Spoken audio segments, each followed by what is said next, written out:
And Joe Biden's announcement, of course, that he is dropping out of the 2024 race came after mounting calls from Democrats to end his re-election bid. Many Democratic lawmakers are calling Mr. Biden's historic decision to withdraw from the race a wonderful thing, that he showed such great bravery, and they quickly promised to support Vice President Harris.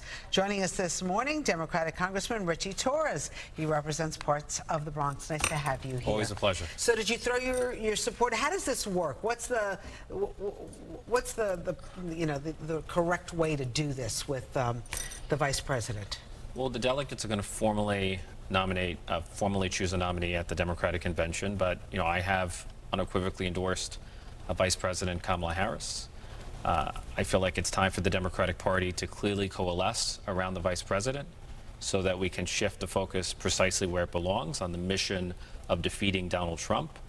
I think anyone advocating for a free-for-all at the Democratic convention is calling for... Manchin has a chance, no, right? He has no pass, yeah. Okay, yeah. And I feel like we've had enough chaos and confusion engulfing Washington, D.C., and the time has come for clarity about the Democratic nominee. So what about the Republicans who are saying, well, if President Biden is not fit to run for election in 2024, is he fit to continue the term? Is he? Because I feel like Democrats, all of a sudden, after the debate, everybody was like, he did great, it was fabulous. Now everybody's saying it was a disaster. Yeah, I think Democrats have been very protective of this president. Yeah, so but I also think we've been honest about the challenges that we face. So most of us have concerns about Joe Biden, not as president. He's had one of the most effective presidencies in recent history.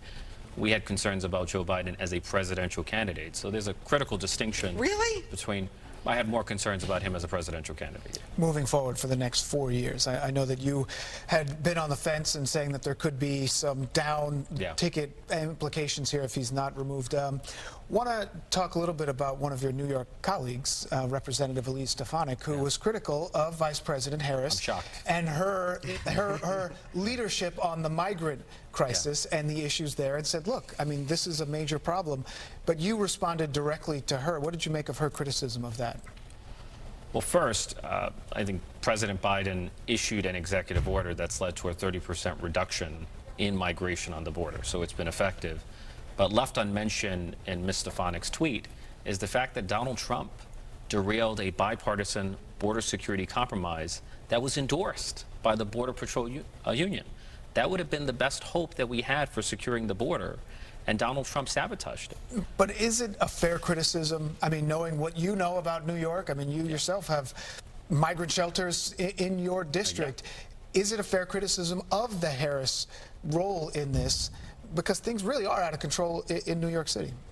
Look, the vice president was not the president. We don't know how she would have acted if she had been the president, but the president did take action that's been effective at reducing migration at the border. But she was the border czar. Yeah. She never went to the border. Yeah. And when she was asked by a network anchor, like, are you going to the border? She's like, well, I've never been to Europe either. Yeah. Well, look, the ultimate decision maker on the border was the president, right? He's the commander in chief. He's in charge.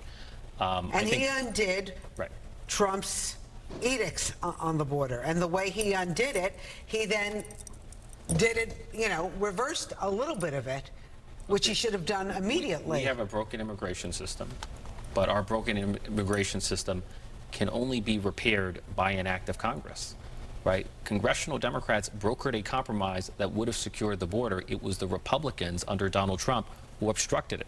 Let's zoom out just a little bit here, because in the last 24 hours, you have seen a very strong reaction from the voters, where there has been a lot of money that has been raised very quickly for the potential $50 million in 24 hours. What do you make of that? I mean, I have kind of taken it as people might not necessarily agree with all her policies. They're just looking for somebody who can beat Trump. I mean, that's what the Democrats are. Is that where they're at this point? Well, there is genuine enthusiasm for Kamala Harris because, I mean, if elected, she would be the first black woman president in the history of the United States. Absolutely. And so there's a natural excitement about making history and blazing trails. But the momentum is building in favor of Kamala Harris. She has the support of the Congressional Black Caucus and the Congressional Hispanic Caucus. President Biden has endorsed Kamala Harris. President Clinton has endorsed Kamala Harris.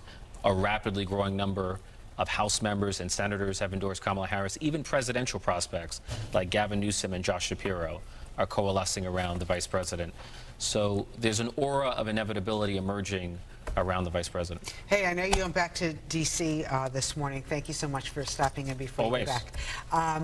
You're not part of the hearings on the Secret Service director and how she handled Trump's rallies, but you know, a lot of people are calling that she should be fired. What's your opinion on this? I think the security failures surrounding the attempted assassination are so egregious that she should have been fired. There are unanswered questions like how could a shooter come within striking distance of a former president? Why was the security perimeter far narrower than the firing range of an AR-15?